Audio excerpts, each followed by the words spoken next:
What's up, everyone? This is King Crypto. Today we have a lot of news to talk about. Some good, some bad, but all interesting in the crypto space. Just want to make it clear that I did send Litecoin today to Colton Brumel. However, I kind of screwed up because I deleted the last video by mistake. But just to prove to you that I did, you can see the transaction 9 minutes ago to LURV9. As you can see, this is LURV9. So it is proof. I absolutely did send it for his comment, like I said I would. So I kept my word, and I hope you guys keep doing the Litecoin giveaways, because I will keep doing that. Although it is sporadic, I do it when I say I'm going to. Anyway, let's get into it. So the markets right now are kind of just bland. Nothing too much is going on. Mostly red I'm seeing, but there is some green. Really nothing significant is going on though today.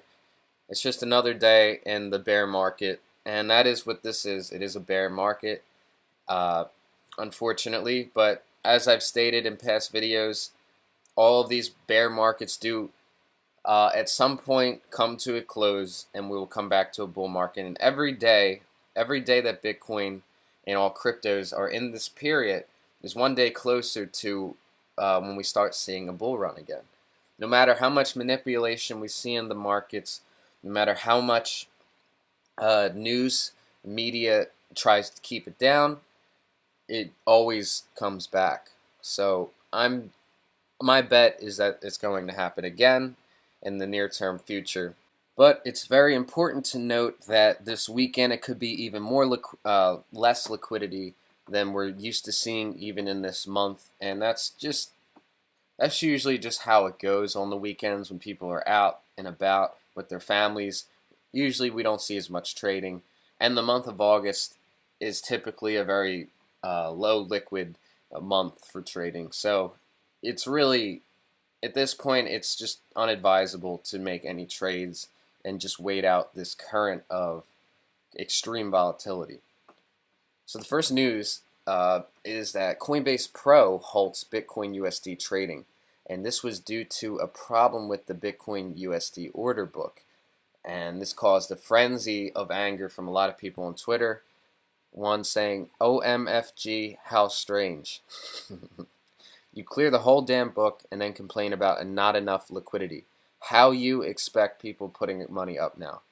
So really beautifully grammatically correct statement about the frustrations that the customers are feeling, and it makes perfect sense to be angry if you were making a trade during that period, which was from 9 p.m. to 12:15 or 8:30 to 12:15 today. That's, I don't know, I think 16 hours of no trading. People that were making a trade maybe during that period went from 6,500 all the way down to, if you didn't catch it, 6,300. So that is not good. However, it wasn't that significant. Fortunately, we didn't see a real bust at that point, because that could have been really bad for Coinbase. Lawsuits could have ensued.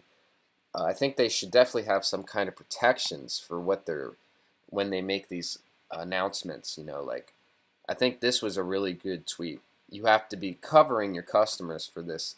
Can't even imagine how many people were mid-trade.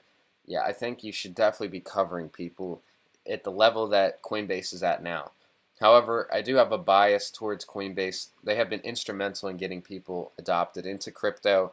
At one point in December of last year, Coinbase is the #1 free app in America. So it was a big deal, and they have the fact that it's so easy to use, accessible, is a very important thing to me. So I believe they know what they're doing, and sometimes they have to make these calls. But regardless, it's not a good thing. And a lot of experts were expecting during this period to see some serious volume swings, but we haven't really seen it too much. It stayed stable throughout it, so that's good. The next piece of news comes from Microsoft unveiling a new proof of authority algorithm. Now, just to let you know, the proof of authority algorithm has existed and has been used with VeChain and I believe one other cryptocurrency blockchain company, but I can't recall. However, Microsoft has now launched launching Ethereum on Azure, and this is a really big partnership in the history of this technology for sure. And essentially what it allows is for the creation of decentralized apps on the Ethereum network. However, calling it decentralized seems to be kind of a stretch because proof of authority only works by allowing private networks that are reputable. And to say it's reputable is a centralized process. So it's a kind of a weird, it's still keeping the blockchain aspect in with voting, consensus and things like that, but it is still centralized. But for Microsoft to allow that to happen, you're still creating decentralized apps, right? People can move their apps from the Ethereum network into Azure. So that still is an accomplishment, and it is something to, consider noteworthy. I think that is really awesome. But we're still going to have to see what that leads into. But it definitely creates more legitimacy, and we are employing more blockchain momentum into this space. So that's all I'm going to say about that, because there is a lot that we could talk about with this, but I want to keep moving along.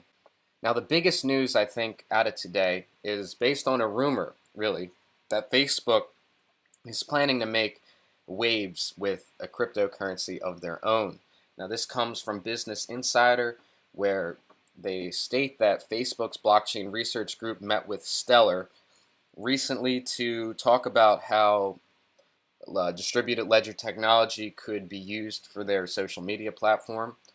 And according to unnamed sources, so we don't really know if this is true or not, but the two parties discussed how Facebook could fork the public Stellar blockchain, as much as chat app Kik did after it decided to create an independent blockchain rather than piggyback off of Stellar. So this explains why Stellar just keeps going up. And it's interesting to note that Stellar's fall from all-time highs, while it is still very high, is the lowest within the top 10. You know what? Let me see. Ethereum Classic. Yeah, we'll stick to the top 10 because some didn't fall as hard. But Stellar, aside from Bitcoin, fell the least from the all-time high than all the other cryptocurrencies in the top 10. And that's an interesting thing to note.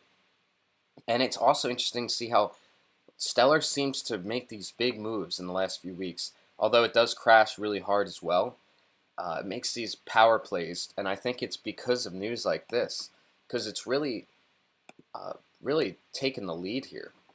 Now, also, Facebook crypto lead steps down from Coinbase board. David Marcus, Facebook vice president, former head of Messenger division, has stepped down from his post on Coinbase's board of directors.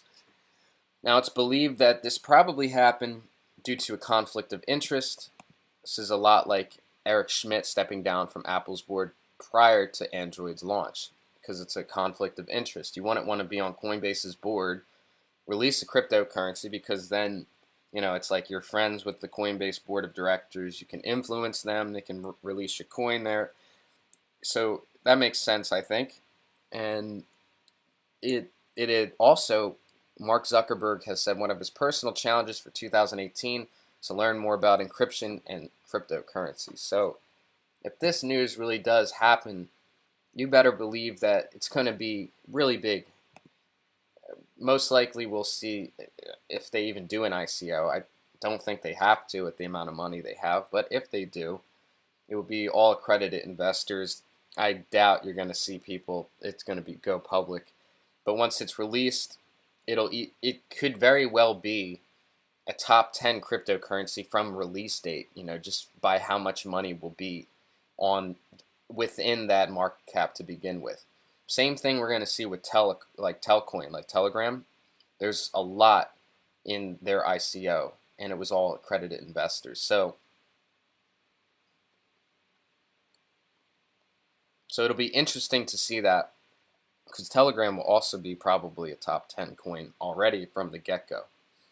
And Facebook if they're smart, which they have been, to rise from nothing to one of the biggest social media companies in the world, they know that this is something they have to do to compete with the competition. Telegram, Kick.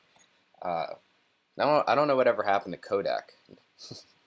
That kind of like fell through. No one talks about it anymore. But anyway, Facebook doing this really would be a big deal.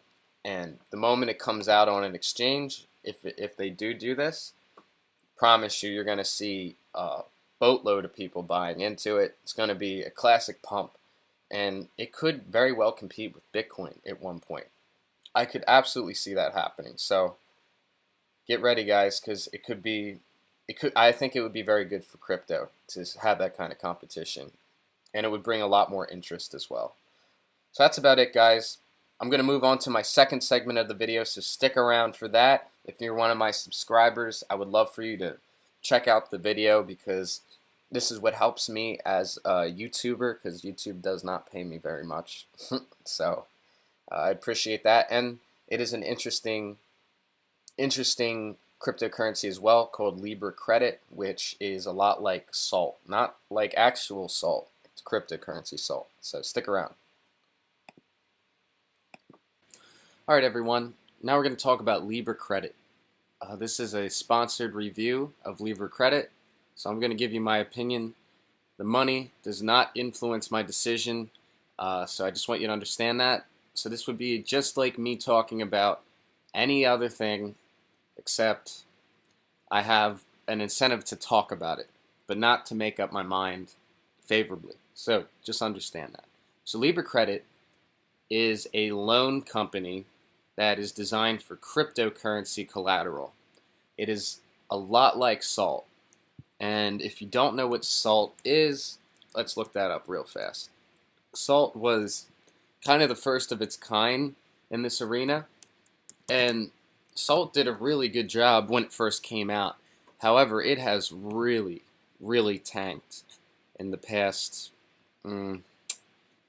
year. I believe it used to be in the top 50, maybe even the top 30 coins, and now it's really down to rank 129. However, it still does function. It does its job well, and there's no complaints. It's a proof of concept idea what Libra credit is trying to accomplish. It's worked in the past. There's plenty of loan companies out there that make a lot of money off of maintenance fees, origination fees, and let's say someone doesn't pay the fees, they can liquidate half of your account and it goes to them. So there's some risk in getting involved in these loan companies, but it's a really nice way of being able to hold on to your cryptocurrency without spending money or spending it, right? If you want to hold Bitcoin and you really believe it's going to hit 100K, the last thing you want to do is sell it. What if there's an emergency and you need that money to pay for, let's say you got in an accident, let's say, I don't know, you got arrested and you got to pay a bond, you're going to have to sell that Bitcoin immediately. So with Libra credit, you have the ability to create this collateral so you have money to spend and you're not spending the precious cryptocurrencies that you own. So that's essentially it. But Libra credit's a little bit different because it gives you more options than just that. So let me show you. So crypto to fiat loan, that Salt does that. I haven't looked too much into Salt, but I believe Libra credit has a new has a different take on this, because you can go crypto to stable loans, stable coin. So a stable coin is like Tether, Haven. These cryptocurrencies stay at the same price no matter what happens in the market, and it's a way for you to trade on a lot of exchanges. Like you can do that on, you can't do that on Coinbase. Coinbase has, you have to put in, the US dollar or the euro in order to trade. But if you go to Binance, you can't do that. So you have to go to Tether, and it represents the value of a dollar, kind of. That's a whole different conversation. But the point is, it allows you to do that so you can hedge price volatilities without exiting the market, which is interesting. And crypto to crypto lending, allowing borrowers to pledge other alternative tokens for more mainstream cryptocurrencies with better liquidity. So I guess that would be like if you're holding an altcoin that's not doing too well, and just in case it really falls through, you can borrow Ethereum, so that you're still in the game and your value is increasing. So proprietary AI-based credit assessment framework. That sounds complicated. In-house risk management technology, which has been successfully deployed in China and Asian market successfully. Pioneer in digital credit service who leverages a dual credit, considering both the viability of the pledged collateral and the credit scoring of the individual borrower. So I guess this is more for assessing an individual's credit habits and protects Libra credit from a real big loss if they're lending. And this is their token distribution. They have 42% in lockup, 15% in reserve. Public sale was 4%, bounty was 2%, advisors 1%, backers 1%, and token 15%. So it's not bad. Advisors and backers get 1%, so their positions aren't absurdly high compared to the rest of the public that is invested in Libra credit. And we can see their roadmap. Okay, so we're at right now launched for crypto to crypto fiat lending. I assume that's already happened. I don't know if it has yet, but if not, it will happen at some point in the third quarter of this year. The mobile app will be launched in the fourth quarter 2019. Other digital asset to crypto fiat lending enabled with extended partnership networks. Digital financial physical asset to crypto fiat lending. So it starts getting a little bit more complicated in 2020. They want to give you as many options as you can for lending. Okay, so their team is pretty legit, if I do say so myself. Lou Hua, whatever. Co-founder and CEO, payments, financing, and risk management expert. So he's the CEO of Mo Credit. Mo Credit, I like that. China's top digital credit servicing company, successfully funded by Sequoia Capital, Bertelsmann Asia Investments, and Ventec China. PayPal China head of core payments, and PayPal US head of global banking platform. Okay, so this guy really has quite an extensive record of successful leadership skills. PayPal, just being part of PayPal at that high up at the spectrum, shows that I think he really does have the knowledge of what he's doing. I mean, I would say that, like I always say, I don't know, the website could look a little bit better. It's just certain things like that are important to me, but if you have a team that strong, just the CEO in general is really strong. So I already have a much more favorable view of Libra credit right now. Dan Schatt. So this is Vintech and payments expert, CCO at Stockpile, and general manager of financial innovations at PayPal.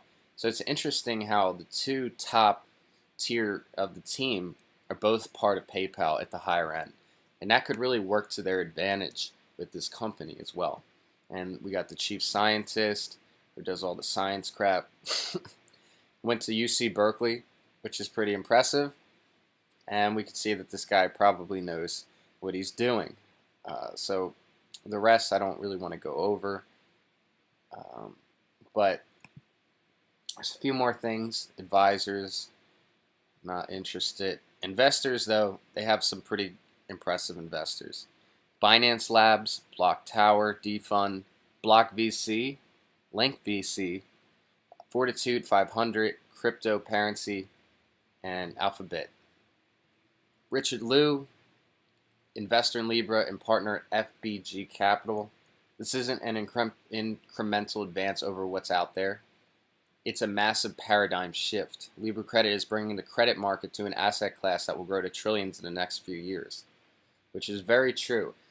Libra credit is really capitalizing on a market that most people in the traditional finance sector are very skeptical of, right? See, we haven't become skeptical of loans anymore that finance a house that people pay off for 30 years, but crypto, God forbid, right? Crypto is really scary, and a lot of people in the traditional finance sector are absolutely scared of crypto and getting involved. But that's where these companies come to play, and taking a risk like this really could benefit them majorly in the long term. And it's also pretty cool because Libra Credit has been out there for a while.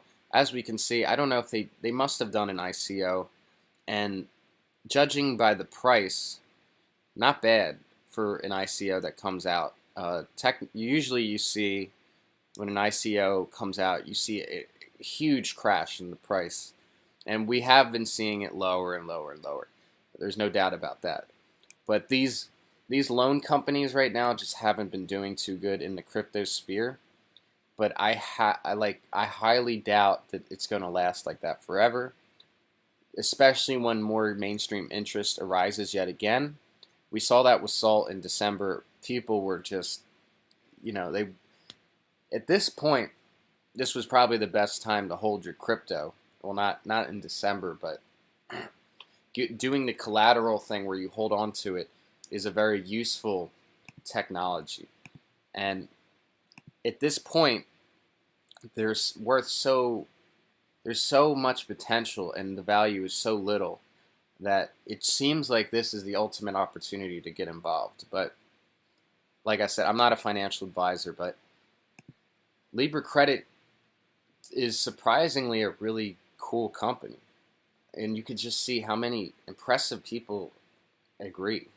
This is the most excited I've been since PayPal introduced credit to its customers. Every crypto bank and exchange will benefit from Libra Credit's credit capabilities. And this guy is an advisor to Libra Credit, former president of PayPal, former CEO of Yahoo. So this guy, this team, especially the president, it seems like this guy is really connected, with the higher ups in the finance world. It's really impressive to me because it means that he has backing that you don't usually see even with the top 50 cryptocurrencies. You don't see this very often. So the team is, that's truly a 10 out of 10 with the team. And the concept is tried and true. It has existed for a long time. If you're wondering how they make their money, it's based on maintenance fees. And I think I saw that somewhere. I don't want to go through this whole thing. So essentially what happens is there's a maintenance fee of there's a monthly fee.